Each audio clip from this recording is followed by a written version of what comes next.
Sachal news net work کی videos میں خوش آمدید۔ ناظرین، ویڈیو سے متعلق اپنی قیمتی رائے کا اظہار کمنٹ باکس میں ضرور کریں اور چینل کو سبسکرائب کریں۔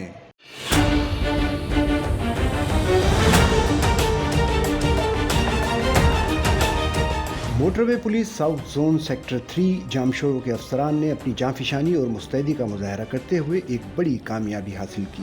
رات 2:15 پر معمول کی گشت کے دوران ایک مسافر نے اطلاع دی کہ ایک سفید Suzuki Alto registration number BIK 308 اس کی گاڑی اور مرکزی حفاظتی باڑ سے ٹکرا کر فرار ہو گئی ہے۔ اطلاع ملتے ہی موٹر وے پولیس کے افسران نے فوری طور پر جائے وقوع کی طرف پیش قدمی کی۔ تقریباً 2 کلومیٹر کے فاصلے پر مشتبہ گاڑی کو دیکھا گیا، تاہم پولیس کو دیکھتے ہی گاڑی کے سواروں نے گاڑی کو چھوڑ کر فرار ہونے کی کوشش کی، جبکہ ڈرائیور اندھیرے کا فائدہ اٹھاتے ہوئے موقع سے فرار ہو گیا۔